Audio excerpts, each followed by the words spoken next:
Qué gozo el poder nuevamente estar con ustedes, estimados oyentes, su servidor, el pastor Harry Villasís. Es una alegría inmensa de parte de Dios poder recibir este privilegio y poder compartir con ustedes en esta tarde y noche de domingo 13 de diciembre del presente año 2020. Me encuentro desde mi hogar o dentro del mismo y desde allí pues estoy realizando esta grabación que luego se traducirá en transmisión o será transmitida vía Facebook y también vía WhatsApp para todos nuestros oyentes, hermanos, simpatizantes del Evangelio, inclusive algunos miembros de nuestra familia que están sintonizándonos semana a semana. E insisto en la gratitud hacia Dios que nos da la fuerza, no solo física, sino espiritual. Él es el que nos capacita para poder realizar esta tarea. Y por eso desde el inicio hasta el final le damos a Él la alabanza y le damos también a Él todo el honor y toda la gloria que le pertenece. Voy a ir directamente al mensaje de la palabra de Dios después de haberles dado este saludo y quiero ir presentando de a poco algunas de las ideas que durante la semana han ido apareciendo o el Señor ha ido poniendo en mi mente y en mi corazón, ha ido impregnando a través de la obra de su Espíritu y me da la convicción de que es lo que tengo que compartir semana tras semana, en este caso, en este domingo. Estoy tomando como referencia al libro de los Hechos que les he compartido anteriormente. Estoy haciendo un estudio con un grupo de hermanos muy queridos y a través de la revisión o el repaso de este libro tan interesante van apareciendo nuevamente ciertas doctrinas que son importantísimas. Yo les he llamado en algunas ocasiones cardinales, eh, determinantes de la palabra de Dios, que nos ayuda a fundamentarnos bien en la fe a los creyentes y por el otro lado, como les he dicho también la semana anterior, va dirigida a un grupo determinado de oyentes o simpatizantes que no han abrazado todavía la fe de Jesús y que por quizás desconocimiento incursionan en otros estilos de vida religiosa, practicando ciertas cosas que la Escritura no sostiene y por ende creo y considero nuestro deber, y ahí estoy incluido yo, como conocedores de alguna manera de las Sagradas Escrituras, el poder compartir con ustedes para que puedan saber hacia dónde es que debe dirigirse la fe, en cuáles son los enunciados y los artículos y las doctrinas de fe donde deben estar afirmados nuestros corazones para alcanzar salvación y vida eterna. Sin más preámbulo, voy a ir al libro de los Hechos, de ahí voy a extraer unas ideas y voy a partir directamente al mensaje central para esta tarde. Y voy a sacarme los anteojos para poder hacer una lectura. Dice el libro de los Hechos en el capítulo 19, tan solo como una referencia, y con su permiso me saqué los anteojos, dice el versículo 8, capítulo 19, el libro de los Hechos, y entrando Pablo en la sinagoga, habló con denuedo por espacio de 3 meses discutiendo y persuadiendo acerca del reino de Dios. Pero endureciéndose algunos y no creyendo, maldiciendo el camino delante de la multitud, se apartó Pablo de ellos y separó a los discípulos, discutiendo cada día en la escuela de uno llamado Tirano. Quiero resaltar acá solamente el versículo 9, dice, pero endureciéndose algunos. Eh, en la predicación de Pablo en las sinagogas, algunos, por supuesto, como lo dice la Escritura, y ha sido una constante a través de la historia del cristianismo, como sabemos, algunos rechazan el Evangelio, se resisten a creer, como dice aquí la Escritura, endurecen sus corazones. Pero por otro lado, y esto está trazado en el libro de Hechos capítulo 19, con respecto a la invasión evangelística o al ingreso evangelístico de Pablo a la ciudad de Éfeso, en aquel entonces ubicada en el Asia Menor, como se conocía esa región, lo que hoy es la actual Turquía, en la parte occidental de la actual Turquía, la ciudad de Éfeso, donde Pablo, una ciudad mayoritariamente pagana, donde Pablo incursionó para predicar el Evangelio. Pero dice, por otro lado, el versículo 18, y muchos de los que habían creído venían confesando y dando cuenta de sus hechos. Voy a repetir este versículo 18. Y muchos de los que habían creído venían confesando y dando cuenta de sus hechos, que podríamos también decir de sus obras o de sus actos. Muy a propósito, traigo este pasaje, cortísimo pasaje del libro de Hechos capítulo 19, para que pongamos en perspectiva de ingreso lo que la predicación del Evangelio trae como resultado o trae consigo. Por un lado, el rechazo de aquellos que se resisten a creer, insisto, endurecen sus corazones, pero por el otro lado, el buen resultado, lo que podríamos llamar la cosecha, porque la palabra del Señor nunca vuelve a Él, a nuestro Dios vacía, sino que cumple el propósito para el que fue enviada. Y en este caso es salvación y vida eterna, porque dicen que muchos de los que habían creído, es decir, que hubo también, aparte de algunos que rechazaron, fue mayor el número de los que creyeron, y dice que confesando y dando cuenta de sus hechos. Habían creído y venían confesando y dando cuenta o rindiendo cuenta de sus obras, confesando entendemos, con arrepentimiento, con contrición, con dolor, el haber ofendido a Dios, vamos a decirlo así. Y esto me mueve a una doctrina, y voy a estar hablando justamente sobre la necesidad del perdón de los pecados. Y le he titulado a este mensaje una prerrogativa divina. Una prerrogativa divina. Voy a hacer aquí una oración breve. Padre, gracias por darme esta oportunidad de haber leído tu palabra y poder compartir con mis hermanos, mis amigos, simpatizantes del Evangelio, porque es el deseo tuyo, primeramente, de que tu palabra corra y sea glorificada y sea escuchada, y que cada hombre, cada mujer sobre la faz de esta tierra tenga la oportunidad de conocer tu voluntad revelada a través de tu palabra. Te pido, Señor, que uses mi vida y la vida de mis hermanos que estarán compartiendo este mensaje con familiares y amigos, Señor, vecinos inclusive. Te pido, Señor, que tú ores poderosamente para tu gloria. En el nombre de Jesús. Amén. Damos gracias al Señor. Una prerrogativa divina. Y voy a estar hablando justamente condiciones ineludibles para hallar el perdón de pecados y sus beneficios. Los beneficios que trae consigo el perdón de los pecados. Ya que estamos hablando de necesidades y venía ligando el pensamiento de lo que hablé la semana pasada, el Señor me permitió hablar acerca de las necesidades, y quiero enfatizar, después que creo que los predicadores nos puede suceder lo mismo. El Señor nos da una palabra y la compartimos, esa palabra, en este caso domingo tras domingo, pero luego el pensamiento bíblico queda retumbando en nuestras mentes, y esto lo digo como predicador, queda retumbando, y muchas veces recordamos parte de lo que hemos dicho. En el momento el Señor pone otras cosas, incluso más allá de lo que hemos podido hacer ciertas anotaciones de las ideas o el mensaje, los bosquejos, como querramos llamarle, pero de repente también quedan en el aire algunas cosas. Digo, pude haber dicho esto, creo que era necesario decirlo o enfatizarlo o hacerlo o compartirlo más claramente. Por ejemplo, cuando les dije la semana pasada acerca de la pirámide de Maslow, que se utiliza en el marketing, es decir, los psicólogos y los sociólogos, este Maslow era un sociólogo, un psicólogo, y habló acerca de las necesidades que tiene el ser humano, ¿verdad?, a través de esa pirámide, y que el hombre, para sentirse lleno, autorrealizado, necesitaría y satisfacer todas esas necesidades. Por eso el marketing utiliza esa pirámide para tratar de llegar a promocionar los productos y tratar de satisfacer la necesidad de los clientes.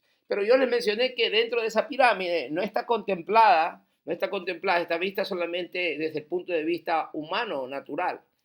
Y está pasando por alto, indiscutible, una necesidad inherente al ser humano, por supuesto, para los que creemos que hay una necesidad espiritual dentro de cada uno de nosotros que debe de ser saciada.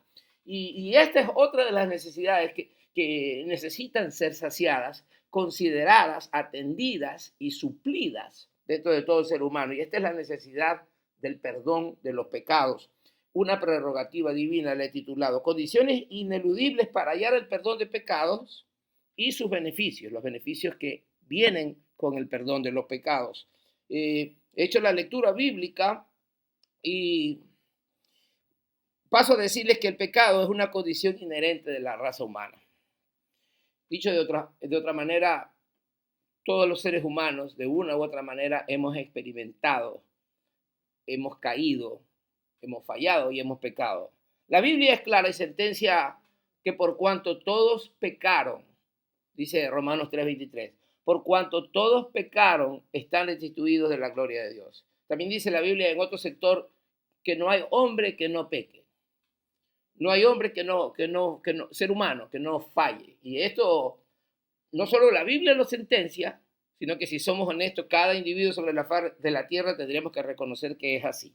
Por eso yo me propongo en esta tarde y noche, me propongo como compartir con ustedes, evidenciar a la luz de las Sagradas Escrituras y por la experiencia humana. Por no solamente lo que la Biblia nos dice, claro, se comprueba en nuestra vivencia, en nuestro diario vivir. Esto nos da la seguridad, la confianza de que la palabra de Dios es la voz del Señor, es la revelación de Dios dada a los hombres, que habla acerca de la condición del hombre, como en este caso, pero no queda allí. También nos plantea la salida o la solución a este problema del cual estamos hablando, que es el pecado. Evidenciar a la luz de la Sagrada Escritura y la experiencia humana la necesidad del perdón de los pecados.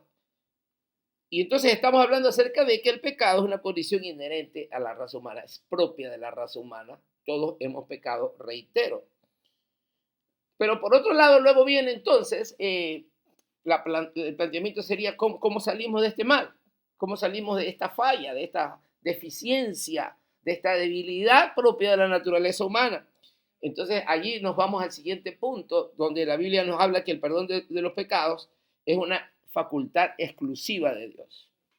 Muy importante, recuerden, una necesidad propia del ser humano, parte de la vida nuestra, muy seria, que debemos tomar en cuenta, considerar, y que ningún ser humano ha logrado ni ha podido escapar. De hecho, nos remontamos o nos trasladamos a la narración bíblica y vemos de dónde se inicia, de dónde se origina el pecado. Ahí está el pecado original de Adán y Eva. Entonces, desde entonces, pues toda la humanidad, todos los que hemos nacido en esta tierra, de un hombre, de una mujer, venimos con esa simiente ya, con esa tendencia pecaminosa. Dijo un líder religioso hace unos meses atrás, y creo que lo mencioné en un mensaje hace unas semanas atrás, lo mencioné cuando lo entrevistaron, este prominente líder religioso que hable acerca, el periodista le decía que qué opinaba acerca de la homosexualidad, y este líder religioso, con una gran investidura, mucha gente lastimosamente lo tiene en un alto concepto, y a mi criterio quedó corto con su explicación, porque dijo que el homosexualismo es una tendencia, la inclinación hacia el sexo opuesto, perdón, hacia el mismo sexo, podría considerarse una tendencia, pero una vez que se consuma la relación entre dos personas del mismo sexo, ya deja de ser tendencia, ya se convierte en pecado. La práctica del homosexualismo es un pecado. Y solamente por mencionar esto, conforme a lo que la Escritura nos dice, y yo no cesaré de reiterar muchas veces, porque me he propuesto con la ayuda del Señor, o diría más bien, el Señor me está guiando a que en este tiempo tan difícil por el que atraviesa la humanidad, tengamos que hablar, tengamos que decir las cosas tal como están escritas. Y yo traigo entre manos claramente, esgrimir la palabra de Dios en tiempos de mucha oscuridad, de tendencias erradas y ajenas a la voluntad de Dios, donde la humanidad se ha disparado en diferentes corrientes y anda vagando y perdida por diferentes caminos. Necesitamos ineludiblemente tener la orientación de las Sagradas Escrituras. El perdón de pecados, en primer lugar, es una facultad exclusiva de Dios. Ya hablamos del pecado, ahora vamos a hablar del perdón de los pecados.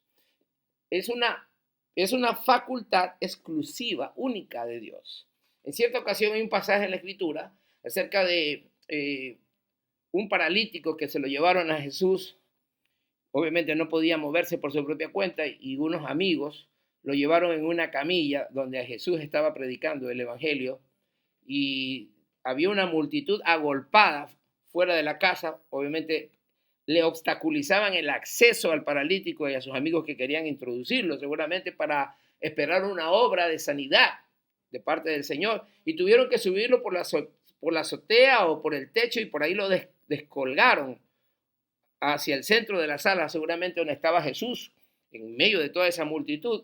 Y ahí se originó una escena donde Jesús primero le dice, tus pecados te son perdonados. Y esa frase ruborizó a los escribas, dice la Escritura, los escandalizó.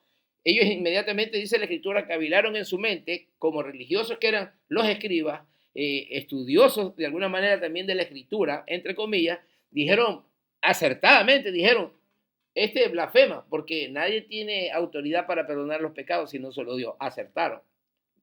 Obviamente estaban diciendo algo correcto, pero ellos ignoraban que el que estaba frente allí, el que estaba predicando el evangelio, era nada más ni nada menos que el Hijo de Dios y el Hijo del Hombre, que tiene toda la potestad, porque es Dios, tiene toda la potestad para perdonar pecados. Entonces los escribas dijeron algo correcto que la Escritura una y otra vez reitera.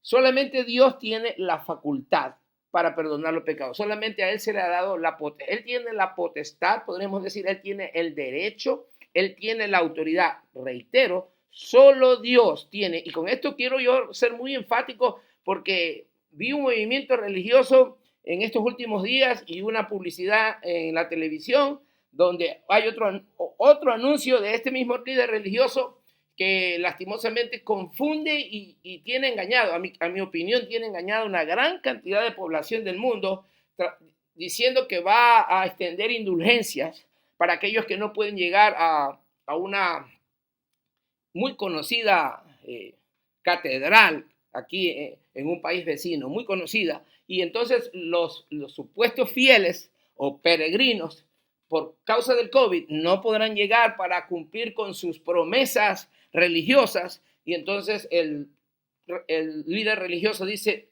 que va a extender indulgencias. En otras palabras, de alguna manera va a darles el perdón, los va a absolver a causa de las faltas, de sus promesas o de las confesiones o reparaciones que intenten hacer al acudir a esta basílica supuestamente. Y entonces cuando yo escuché ese anuncio, inmediatamente le dije a mi esposa, se encendieron las luces, se me encendieron el foco, y yo creo que el Espíritu Santo estaba mostrándome allí. Yo le dije a mi esposa, sobre esto voy a compartir este domingo, justamente sobre esta absolución que un líder religioso pretende, y estaba buscando en el diccionario el término, arrogarse facultades para tratar de perdonar a través de indulgencias o pasar por alto o absolver las faltas o los pecados de alguien.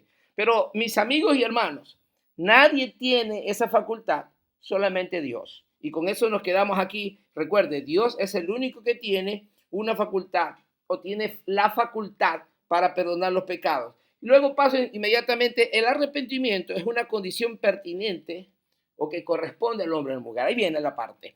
Ahí viene la parte que se opone totalmente a este tipo de dogmas religiosos que han estado, de hecho, lastimosamente que ingresaron, se calaron en la historia del cristianismo. Lastimosamente, a través de la historia, ya lo he hablado, ha habido un desarrollo, obviamente, de la fe cristiana desde sus inicios, partiendo de Cristo, aunque el Antiguo Testamento también nos deja muchas cosas valiosísimas y muchos principios y doctrinas que se complementan o que se aclaran en el Nuevo Testamento. No lo queremos descartar el Antiguo en lo absoluto, pero ya en la era cristiana, Cristo y sus apóstoles son los encargados de compartir la enseñanza, la veraz, la enseñanza verdadera del cristianismo. Por eso es importante que nosotros pongamos atención a lo que la Biblia nos dice. Y entonces ahí aparecen estos dogmas a través de la historia de la humanidad, estos decretos, errados totalmente, que atentan justamente contra la fe cristiana. el arrepentimiento es bíblico y es una condición ineludible para alcanzar el perdón de los pecados. El arrepentimiento, hacer un acto de contrición, sí, esa es la palabra. La palabra es, sí, la palabra contrición, ahí está. Como arrepentimiento, contrición, la palabra contrición, de estar contristado, de contrito, de sentir pena por el dolor, sentir pesar. Eso es lo que significa la palabra contrición. Correcto, contrición, perdón, es contrición. La palabra contrición, de ahí viene la palabra contrito, contrición, sentir dolor por la ofensa. Y es lo que el arrepentimiento va de la mano con este sentir de dolor de haber ofendido a Dios o algún otro ser humano y acudir a Dios para pedir el perdón por esa falta. Podría ser una falta considerada grave ante los ojos del hombre, pero es lo que la Biblia ha determinado, que si es pecado, debe de ser confesado, debe de ser confesado. Y entonces tenemos aquí el arrepentimiento, es esa condición importantísima para alcanzar el perdón. Tenemos allí. Luego, entonces, voy a tocar el punto de las indulgencias, pero antes de tocar el punto de las indulgencias, necesito leer algo más. Y esto está, perdónenme que me retire mis anteojos para no tener que poder leerlo desde un poco mayor de distancia. Dice así el Salmo 32. Y voy entrando allí casi a la última parte de esta reflexión. Salmo 32 dice, como título, la dicha del perdón. Bienaventurado aquel cuya transgresión ha sido perdonada y cubierto su pecado. Bienaventurado el hombre a quien Jehová no culpa de iniquidad y en cuyo espíritu no hay engaño. Mientras callé, se envejecieron mis huesos en mi gemir todo el día, porque de día y de noche se agravó sobre mí tu mano. Este es el Salmo, y dice el versículo 4, se volvió mi verdor en sequedades de verano. Versículo 5, mi pecado te declaré y no encubrí mi iniquidad. Dije, confesaré mis transgresiones a Jehová y tú perdonaste la maldad de mi pecado. Salmo de David, que se complementa con el Salmo 52, cuando David es, podríamos decir, descubierto en su pecado, su ofensa de adulterio y de homicidio. Salmo 52, y se complementa con el Salmo 51, se complementa con el Salmo 32.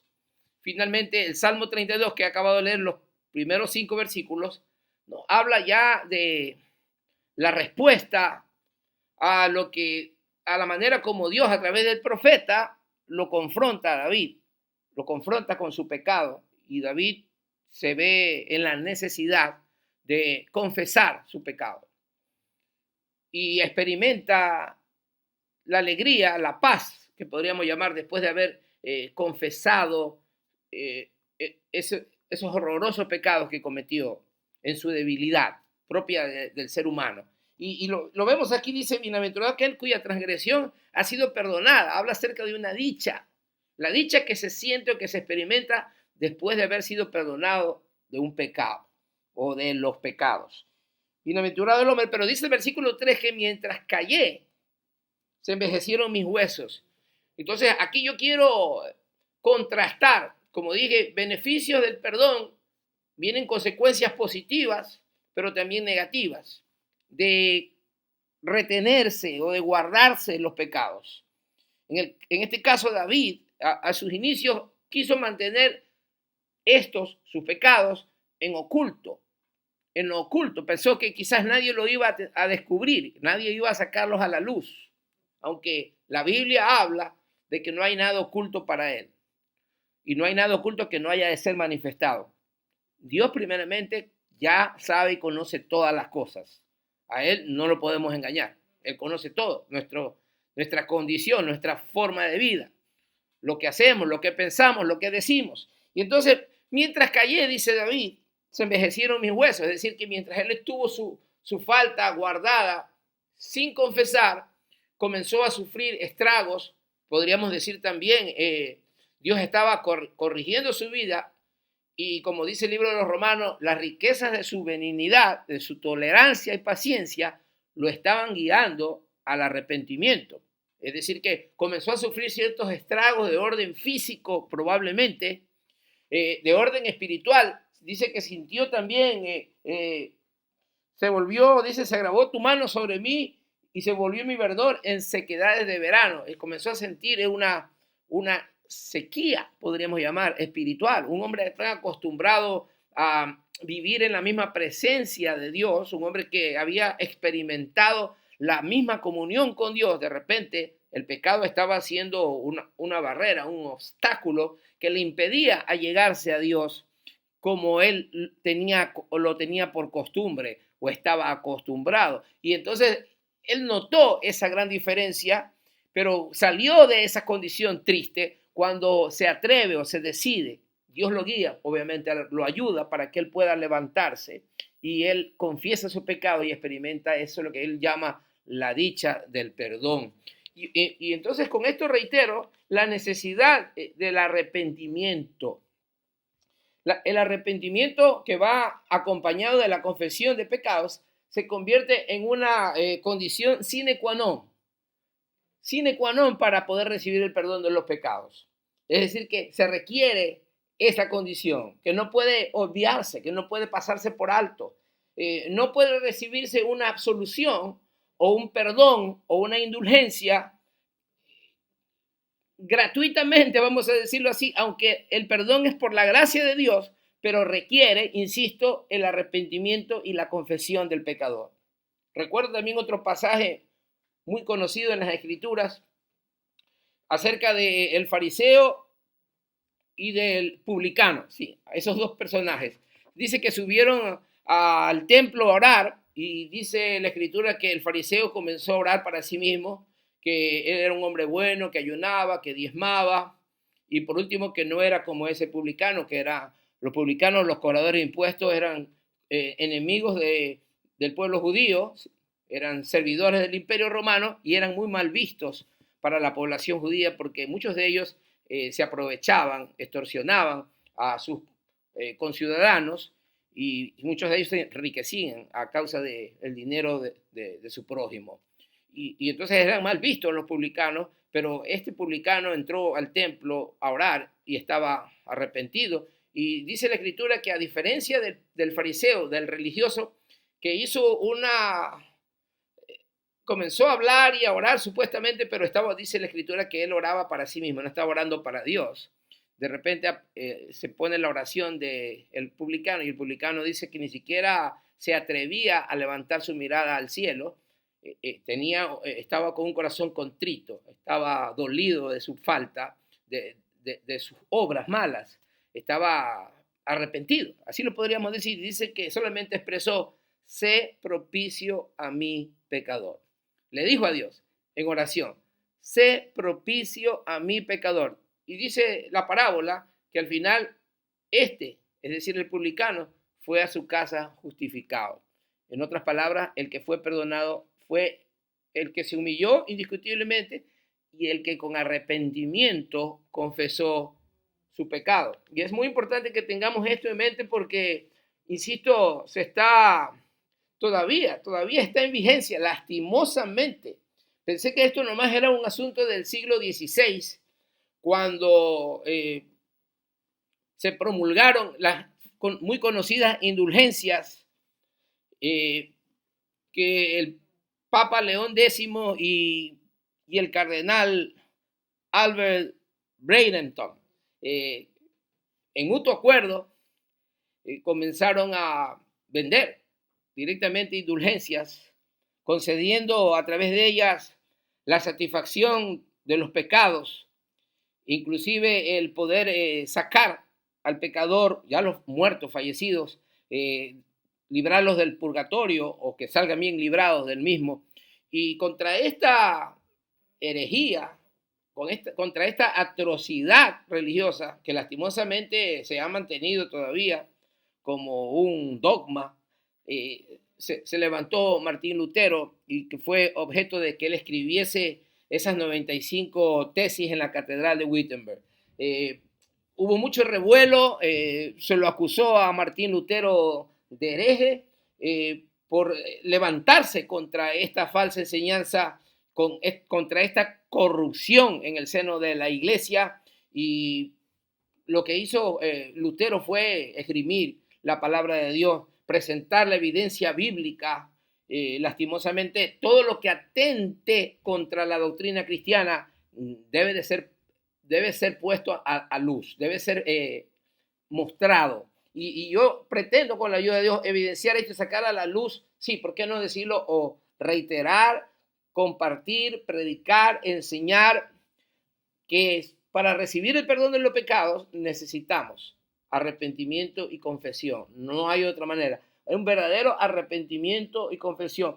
Dice el mismo salmista, porque un corazón contrito y humillado tú no lo despreciarás jamás. Los sacrificios del Señor son el espíritu quebrantado. No es necesario hacer un sacrificio de otra índole para recibir perdón de pecados. No bastan las buenas obras para... No. Las buenas obras no es por obras. La salvación ni el perdón de pecados se obtiene por obras. Es por la gracia de nuestro Salvador Jesucristo. Han errado los que han enseñado y siguen sosteniendo, pero más doloroso es aquellos que, como borreguillos, siguen creyendo en unos dogmas que se alejan o que se distancian totalmente de las Sagradas Escrituras y que lastimosamente estará conduciendo a una gran cantidad de la población del mundo hacia la condenación eterna. Pero mientras tengamos vida y si estamos oyendo y escuchando este mensaje, tú lo puedes compartir, pero págalo, para que hay mucha gente que desconoce totalmente, como pareciese que León X y el cardenal Bradenton ignoraban totalmente o para su conveniencia, para engordar sus bolsillos. Lastimosamente, la religión tradicional ha hecho caso omiso de las Sagradas Escrituras, la ha guardado, la ha puesto bajo la mesa y ha pretendido más bien enseñar sus dogmas con lo que ha mantenido a una gran cantidad de la población del mundo supuestamente contenta a través del cumplimiento de ciertos ritos, de ciertas celebraciones, fechas para guardar, el hombre tratando de satisfacer o lograr la satisfacción de sus propias faltas, haciendo sus propias obras, el mismo hombre tratando de cubrir su propia falta. Pero yo quiero decirte que, insisto, el único que tiene la prerrogativa para perdonar los pecados es Dios. Es Dios el único que tiene el derecho, el que tiene la facultad, el que tiene la autoridad. No hay otro, no hay un hombre aquí en la tierra, no hay ninguna criatura, ningún ser creado en este mundo que tenga autoridad para perdonar los pecados. Solamente Dios, a través de la persona de su Hijo Jesucristo, que es el Hijo de Dios y el Salvador del mundo. Y entonces los resultados opuestos, voy a enfatizar ahí, algo lo dije hace un momentito, algo dije, en primer lugar, lo que David, por David sabemos, pero en el Evangelio y en el Nuevo Testamento vemos algunas escenas. Jesús diciéndole, por ejemplo, a la mujer que fue hallada en adulterio, vete y no peques más. El Señor Jesús, con su autoridad, la absolvió. Seguramente esa mujer estaba arrepentida de su falta, y entonces Jesús, que conoce el corazón, conoce nuestros corazones, la absolvió, le concedió el perdón de los pecados y le dijo, vete y no peques más. Muy importante, es decir, comienza una nueva vida. El verdadero arrepentimiento mueve a la conversión. El verdadero arrepentimiento se evidencia por una vida convertida, por una vida que le da la espalda al pecado.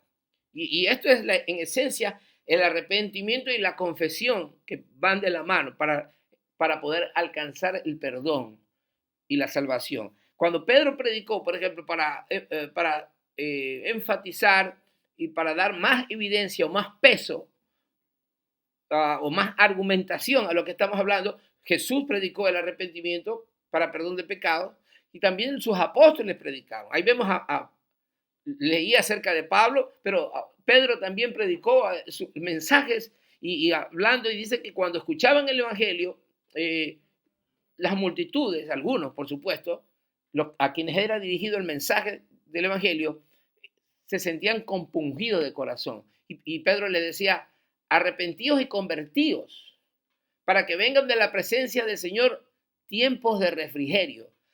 Arrepentíos y convertíos, para que vengan de la presencia del Señor tiempos de refrigerio espiritual, tiempos de prosperidad, de libertad, de paz en la conciencia, de gozo, de sentirse perdonado, de que los pecados han sido borrados por la preciosa sangre que Cristo derramó en la cruz del Calvario. Es lo que experimentó David, aunque 1000 años antes de la llegada de Cristo ya David estaba experimentando y había experimentado ese gozo de sentirse perdonado, esa dicha incomparable, podríamos decir, de sentir que esa necesidad interior de todo hombre, de toda mujer, insisto, esa necesidad tan delicada, que merece la mayor atención de parte de todo mortal, el poder ponernos a cuenta con nuestro Creador. Y entonces ahí tenemos los dos resultados, vamos a decir. Por un lado, la dicha de los que se sienten perdonados, pero por otro lado, las consecuencias no solamente espirituales del alma y de la conciencia que está manchada por el pecado, por una ofensa o una falta que no ha sido confesada, que se pretende mantener oculta. Y entonces vienen las consecuencias de orden espiritual y muchas veces se traslada al orden físico inclusive. Podría darse el caso de enfermedades. Dios podría muchas veces permitir, tratando de corregir al impenitente, tratar de llevarlo a la salvación. Sea un creyente que conoce el Evangelio o alguien que desconoce lo que el Señor siempre dice, Romanos 2:4, ¿no sabéis que las riquezas de su benignidad, tolerancia y paciencia nos guían al arrepentimiento? Dios busca, conoce, sabe, tiene el control de todos los medios, tratando de guiar al pecador al arrepentimiento, porque dice el apóstol Pedro también que él no quiere que ninguno perezca, sino que todos procedan al arrepentimiento. Él es paciente con nosotros, no queriendo que ninguno perezca, sino que todos procedan al arrepentimiento. Por eso es muy importante, mi querido hermano y amigo, que tú y yo pongamos atención a esta parte, a esta necesidad, y casi estoy terminando aquí. He hablado y estoy hablando al final ya una prerrogativa divina, condiciones ineludibles para hallar el perdón de pecado y sus beneficios. Reiterando un poquito, el pecado es una condición inherente a la raza humana, el perdón de pecado es una facultad exclusivamente divina, el arrepentimiento es una condición pertinente al hombre o a la mujer caída, hombre caído. Las indulgencias son atribuciones ajenas a la revelación divina, no tienen nada que ver con las Sagradas Escrituras, y finalmente los resultados opuestos del perdón o la ausencia de este. Lastimosamente, y voy cerrando aquí, y lo dije un poquito, quizás ampliando, en el transcurso del cristianismo han entrado muchas corrientes del pensamiento, muchas ideas. Han habido grandes pensadores indiscutiblemente a través de la historia de la humanidad y de la historia del cristianismo, hombres y mujeres sin duda muy inteligentes, pero que lastimosamente muchas veces han pretendido poner la razón sobre la fe. Es decir, que han ideado lo que no han podido entender de los misterios bíblicos, de la revelación bíblica. Han querido ir más allá de lo que está escrito. Pablo dice en 1 Corintios 4:6, para que aprendáis de nosotros a no pensar más de lo que está escrito, a no pensar más de lo que está escrito. En otras palabras, tenemos que aprender los creyentes y todos los que queremos o pretendemos recibir perdón de pecados, salvación y vida eterna, a circunscribirnos a lo que está escrito. Y yo pensaba en esto, ya que cuando hablamos de la fe cristiana, nos podrían estar escuchando una gran cantidad de gente que muchas veces, como he dicho, simpatizan con la fe cristiana, pero no necesariamente la han abrazado. Y a veces son gente muy inteligente, muy intelectuales, y dice, ¿por qué todo tiene que ser en la Biblia? ¿Por qué es que ustedes, los predicadores y la iglesia cristiana, solamente se van a referir a la Biblia? ¿Por qué no obedecer a otros dogmas, a otros pensamientos, a otras ideologías, a otros tipos de doctrinas o conclusiones que podamos derivar? Entonces, eso es ir más allá de lo que está escrito. Y pensaba en esto, por ejemplo, en cada una de las ramas de la ciencia eh, y de las prácticas profesionales, medicina, leyes, educación, pedagogía, cada una de estas ramas nos tenemos que remitir a ciertos autores, a ciertos estudios, a ciertos textos que a través de la historia del desarrollo de la ciencia se han considerado libros o textos o contenidos que no se pueden obviar, que para graduarse en alguna rama profesional médica o de abogacía, tal libro es ineludible para cualquier estudiante que pretende ser médico o abogado, por citarles dos ramas nada más.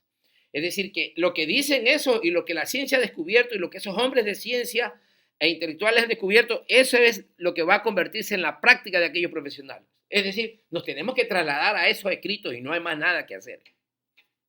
Bien dicho, estaría de acuerdo. ¿Cuánto más en los asuntos de fe? Tenemos un libro de respaldo que es todo suficiente para hablarnos en asuntos pertinentes a la fe y a la salvación del género humano. Es la Biblia, la palabra de Dios. Por eso tenemos que abstenernos de pensar más de lo que está escrito.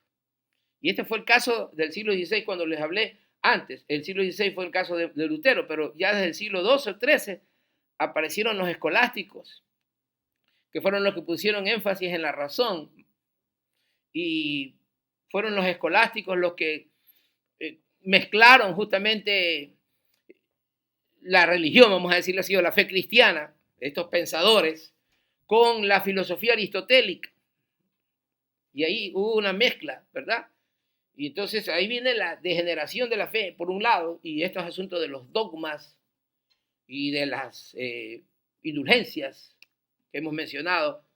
Pero por otro lado, nosotros compartimos la escuela patrística de los padres de la iglesia y nos sostenemos en los enunciados de la Biblia. Y esos fueron los defensores desde sus inicios, después de los apóstoles. La siguiente generación tenemos a Clemente, tenemos a Gregorio de Niza, tenemos a Papías, tenemos a Policarpo, tenemos a Tertuliano, tenemos a Agustín. Todos ellos mantuvieron, ya en el siglo XVI lo tenemos a Lutero indiscutiblemente, esos sostuvieron que la Biblia es nuestra única regla de fe y de conducta.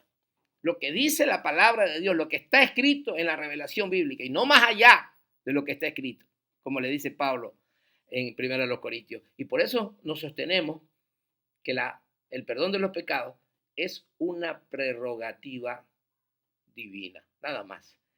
Esta necesidad es tan importante, mi hermano, y voy a la aplicación. No podríamos ir muy lejos si hay algo que no hemos confesado. No solo hemos experimentado lo que es pecar, ya lo dije al inicio, no hay hombre o mujer en esta tierra que no haya pecado, sino que también sabemos por experiencia, cuando hemos fallado, hemos pecado, cómo nuestra conciencia, por un lado, nos acusa.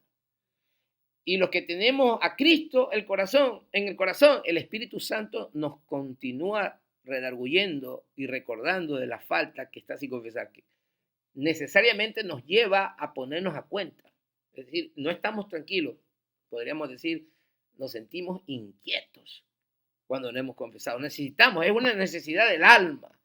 Mientras callé, dijo el salmista, se envejecieron mis huesos. Mientras callé. Por eso dice también el Proverbio 28:13, que el que encubre su pecado no prosperará.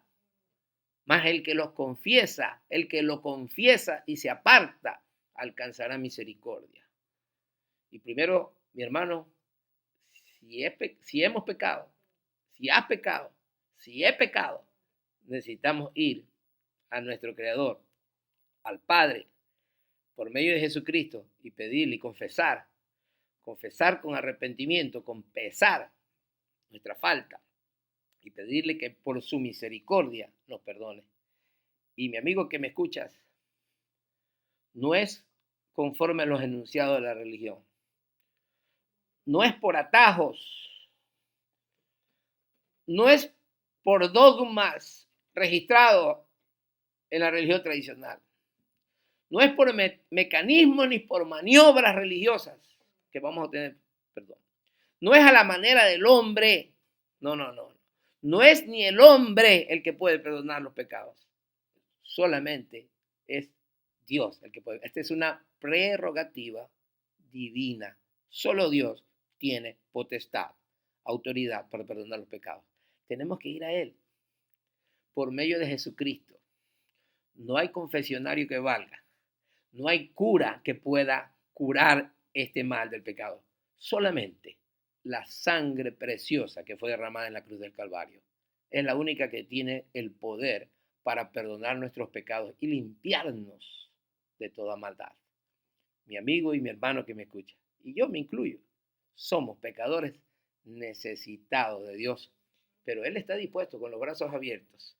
Y este mensaje, a través de la Escritura, porque es la palabra la que tiene la evidencia poderosa, la verdad contundente.